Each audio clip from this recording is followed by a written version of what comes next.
Selamat jumpa kembali di channel Tembus Pandang.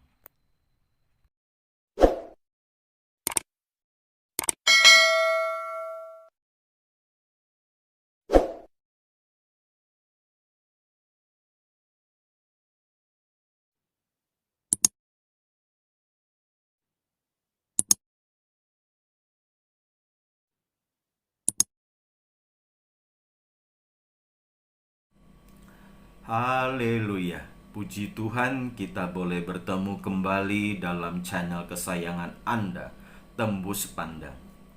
Shalom, Bapak, Ibu, dan Saudara dimanapun Anda berada saat ini.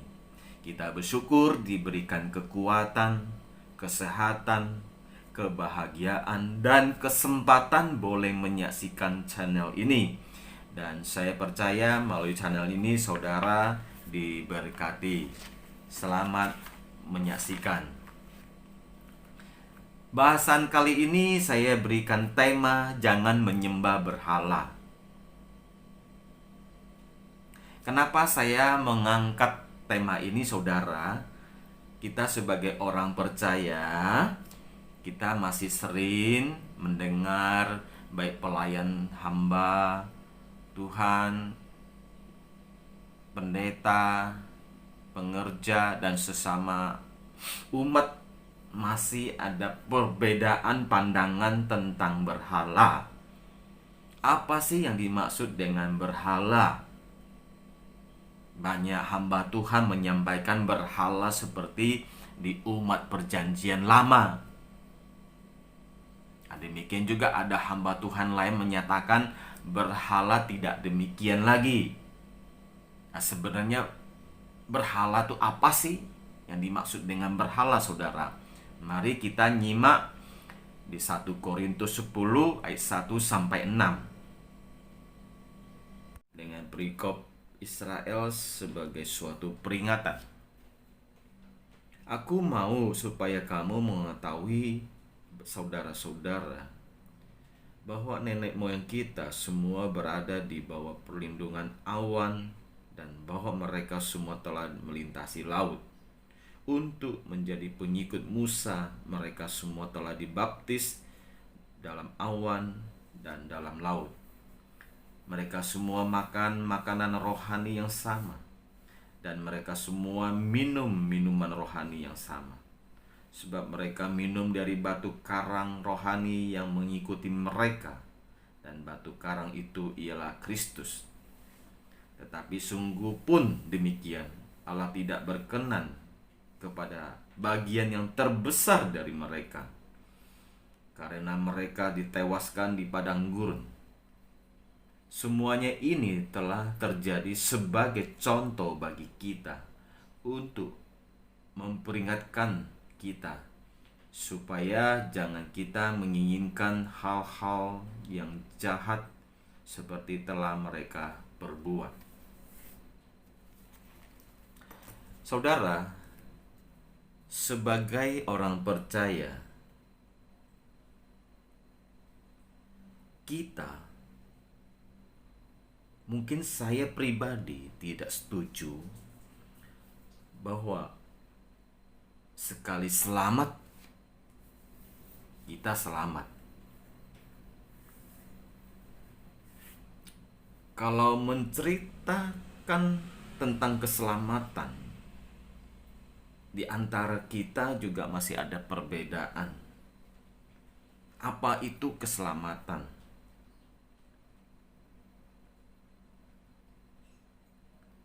Untuk tema yang tentang keselamatan mungkin di lain kali akan saya bahas.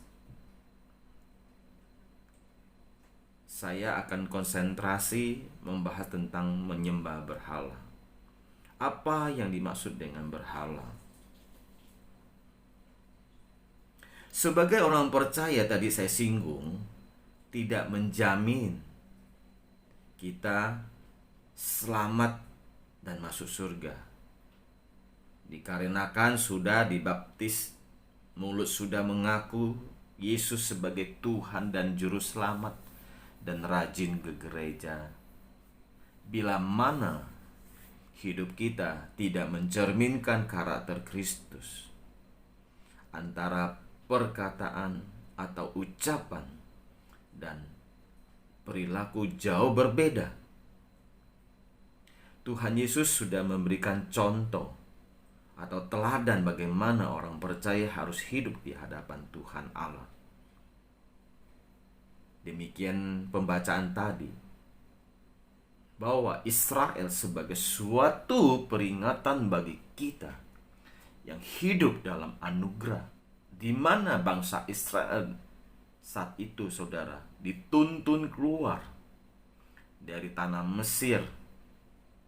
Dikatakan awan menyertai mereka. Mereka sudah melintasi laut. Mereka sudah makan makanan rohani. Sudah minum minuman rohani, saudara. Apakah bukan umat yang spesial? Apakah itu bukan umat pilihan, saudara? Mereka adalah umat pilihan Tuhan Allah. Tapi justru dikatakan tadi, terbesar dari mereka justru tewas di padang gurun, saudara. Apakah ini suatu rencana Tuhan? Tidak, saudara. Karena mereka dibawa keluar dari tanah Mesir, saudara, dengan rombongan begitu besar. Pasti Tuhan Allah inginkan mereka semua sampai selamat di tempat tujuan, atau disebut tanah Kanaan, saudara. Tetapi belum sampai di tanah Kanaan, saudara, mereka bagian terbesar tewas di padang gurun. Apa penyebabnya, saudara? Penyebabnya adalah mereka tidak ikutin aturan-aturan, ya, semaunya mereka. Mereka bersungut-sungut. Bagaimana kalau kita baca, saudara, ya, perjalanan umat saat itu dituntun keluar dari tanah Mesir, saudara. Komentar-komentar mereka, kalau keadaan demikian, tadinya saya nggak usah ikut, mendingan hidup di tanah Mesir. Saya punya pekerjaan, saya menikmati makanan yang enak. Wah, macam-macam lah komentar mereka, saudara, umat saat itu. Tapi mereka tidak melihat, saudara, ini suatu visi Tuhan buat mereka ke depan. Bagaimana mereka bisa menjadi umat kesayangan dan pilihan Tuhan Allah. Karena mereka sudah begitu lama tinggal di tanah Mesir, sudah berbaur, terkontaminasi kehidupan. Kalau tanah Mesir digambarkan seperti hidup di dunia ini, saudara. Mereka dibawa keluar, hidup lebih layak, lebih benar di hadapan Tuhan, saudara. Makanya dituntun dalam proses itu, saudara, menjadi orang yang benar di hadapan Tuhan Allah. Mereka begitu istimewa, saudara, dituntun keluar. Tapi sebagian terbesar mereka tewas di padang gurun. Dari ini Rasul Paulus mengatakan, sama seperti kita hidup ini zaman anugerah, saudara. Bagaimana banyak orang percaya, orang Kristen, bahwa sekali selamat, dia tetap selamat. Apapun diperbuat kemudian hari, tidak dipersoalkan, tidak dipergumulkan. Nah, ini menurut saya salah besar, saudara.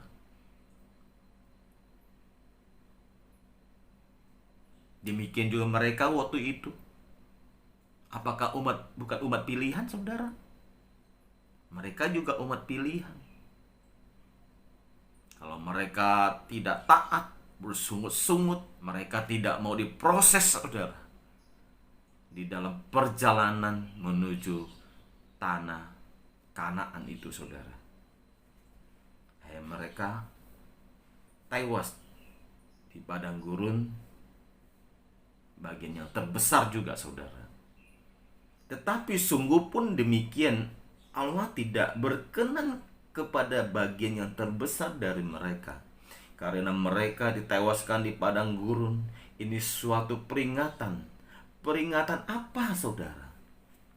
Sudah tadi saya singgung, kita sudah dibaptis, ya, sudah menjadi anak Allah, sudah ditebus oleh darah Kristus, dan hidup di zaman anugerah. Kita hidup santai, tidak mau bertobat, tidak mau berubah, tidak mau hidup suci, kudus, sama dengan dunia. Kita hidup semau-mau gua. Kita hidup hedonisme, materialisme. Kita lebih utamakan hal-hal yang fana. Saudara, bicara berhala, hidup di zaman anugerah, di zaman yang begitu maju di segala bidang kehidupan manusia, kita tidak bicara berhala seperti kehidupan umat Israel atau di Perjanjian Lama. Berhala mereka yaitu menyimpang dari Tuhan, yaitu menyembah dewa-dewa, patung-patung, dan lain-lainnya, saudara. Di zaman sekarang, zaman anugerah, bicara berhala adalah bicara hati kita, saudara. Maksud saya, kita tidak bisa di sisi lain percaya Tuhan, di lain sisi kita menikmati dunia, saudara, dan segala isinya. Itu tidak bisa. Kita bicara berhala di kehidupan zaman anugerah, bukan sekedar, ya, saya tidak menyembah patung-patung, saya tidak menyembah Allah-Allah, ilah-ilah lain, saudara. Berubah, materialisme, keinginan-keinginan terus kita pupuk. Dikatakan Alkitab, saudara, apa benar nggak apa saya singgung? Mari kita lihat di Matius 6 ayat 24, saudara.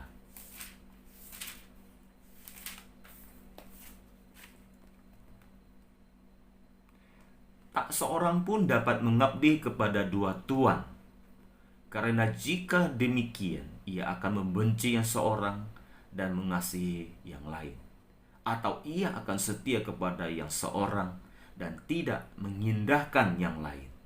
Kamu tidak dapat mengabdi kepada Allah dan kepada Mammon, saudara. Ini jelas, saudara, apa yang Alkitab katakan. Kita tidak bisa mengabdi kepada dua tuan, saudara. Ini jelas, mengabdi pada dunia ini, saudara, beserta isinya, pasti kita tidak bisa mengabdi kepada Tuhan Allah. Pasti kita akan mengindahkannya, membencinya. Demikian juga sebaliknya. Kalau kita sungguh-sungguh mengabdi, mencintai Tuhan Allah kita dengan segenap kekuatan, segenap akal budi, segenap jiwa, saudara, kita akan membenci dunia ini beserta isinya, saudara. Itu jelas, saudara ya. Apa dunia beserta isinya, saudara? Kita baca di Markus 7 ayat 21 sampai 23.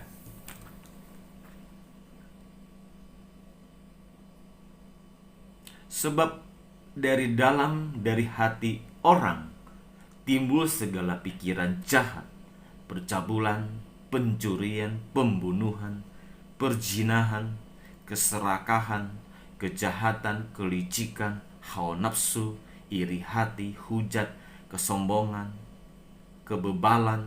Semua hal-hal jahat ini timbul dari dalam dan menajiskan orang. Saudara, ini jelas dikatakan, kalau kita masih mencintai dunia ini, pasti timbul iri hati, ya, percabulan, pencurian, pembunuhan, perzinahan, ya, korupsi, ngambil hak orang lain, saudara. Tidak mengasihi Tuhan, tidak mencintai Tuhan. Nah, itu kelihatan. Keserakahan akan harta benda, warisan keluarga, orang tua pun diributkan, saudara. Saya sering baca Alkitab. Saya sudah ditebus oleh darah Kristus. Tapi hanya di mulut, hanya di pikiran, tidak berbuah sebuah tindakan dalam kehidupan sehari-hari. Kenapa itu bisa terjadi, saudara? Roma 12 ayat 2. Janganlah kamu menjadi serupa dengan dunia ini, tetapi berubahlah oleh pembaharuan budimu, sehingga kamu dapat membedakan manakah kehendak Allah, apa yang baik, yang berkenan kepada Allah, dan yang sempurna, saudara. Ini, saudara, kita hanya menjalankan ibadah, ya, dengan rutinitas, tidak membangun suatu hubungan pribadi dengan Sang Pencipta. Di mana tadi kita baca,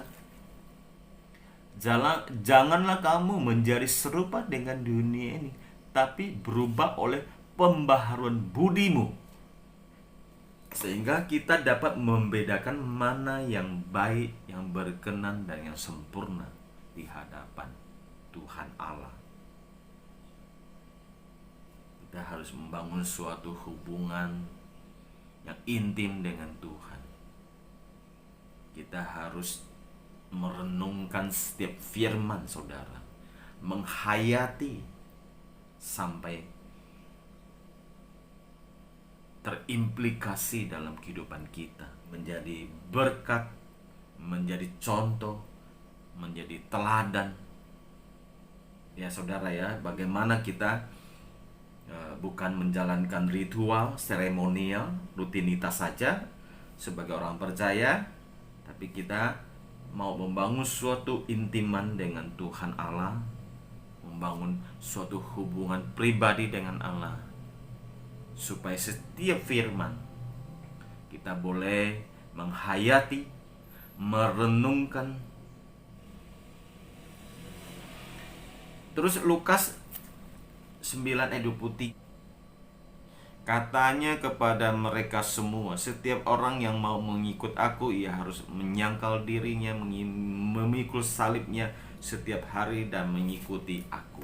Ini, saudara, siapapun dia, ya, kita harus menyangkal diri, memikul salib setiap hari. Maksud menyangkal diri itu apa? Keinginan-keinginan yang bertentangan dengan prinsip firman Tuhan, itu kita harus nyangkal. Nah, dalam hidup ini, kita sudah berdosa, bumi sudah dikutuk, ya, dan segala hal tidak ideal lagi, tidak baik lagi. Contoh, dalam mencari nafkah, tidak mudah, tidak gampang. Nah, itu bagian dari kehidupan kita. Tuhan tidak pernah bilang saat kita mengikuti Dia tidak ada masalah.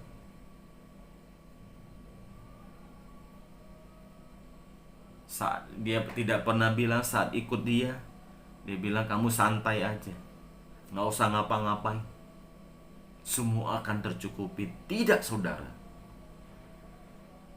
Mengikut Tuhan Yesus menyangkal diri, keinginan-keinginan yang bertentangan dengan prinsip firman Tuhan, dan memikul salib.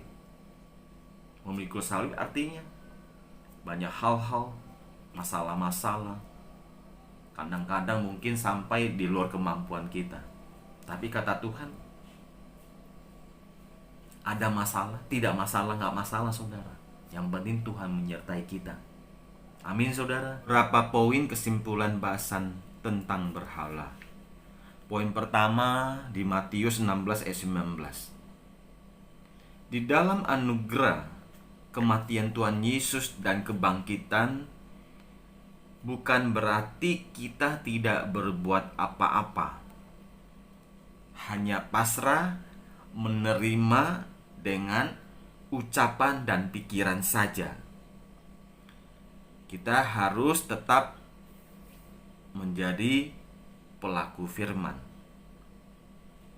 Kepada kita, Tuhan Yesus memang sudah serahkan kunci kerajaan surga. Di sisi lain, kita harus juga melepas apa yang telah mengikat kita. Apa dikatakan tadi? Apa yang terikat di dunia akan terikat di surga. Demikian sebaliknya. Ya, saudara ya. Terus yang poin kedua, Matius 22 ayat 14. Sebab banyak yang dipanggil, tetapi sedikit yang dipilih. Jangan kita pikir saya sudah ditebus, anak Allah, umat pilihan, pasti selamat dan masuk surga. Itu salah besar, saudara. Banyak yang dipanggil, tetapi sedikit yang dipilih. Demikian juga pembahasan tadi ya tentang bangsa Israel ada suatu peringatan bagi kita. Bagaimana mereka juga menganggap bahwa mereka adalah umat pilihan dan pasti selamat sampai tujuan. Justru sebaliknya, bagian terbesar dari mereka tewas di padang gurun. Ini menjadi peringatan bagi saudara dan saya. Terus yang poin ketiga, Matius 6 ayat 33. Dahulu kerajaan Allah dan kebenarannya semua akan ditambahkan kepadamu. Sebelum kita kenal Kristus, sebelum kenal Tuhan Allah, kita hanya utamakan di dunia ini, saudara. Baik itu pekerjaan kita, kekayaan, jabatan, semua yang fana kita utamakan, kita prioritaskan dalam hidup kita. Saat kita mengenal Tuhan, kita cari dahulu kerajaan Allah dan kebenarannya juga, saudara. Ya, jangan kita cari ilah-ilah lain tanpa ada kebenaran. Kebenaran itu akan memerdekakan kita. Nah, semuanya itu baru kata Tuhan akan ditambahkan kepadamu. Jadi yang lain bukan yang utama, bukan prioritas dalam hidup kita. Itu istilahnya bonus ya, saudara. Saya istilahkan demikian. Amin, saudara. Itulah berapa poin pembahasan tadi yang terkasih. Setelah kita menyaksikan bersama-sama pembahasan tadi, saya percaya saudara memperoleh suatu pandangan atau pencerahan tentang kekristenan, khususnya apa dimaksud dengan menyembah berhala. Karena tadi disampaikan begitu jelas, singkat, padat, dan utuh, sehingga kita boleh diberkati dan menjadi pelaku firman untuk hormat dan kemuliaan Tuhan Yesus. Sekian dan terima kasih. Sampai jumpa kembali di lain waktu. Tuhan Yesus memberkati.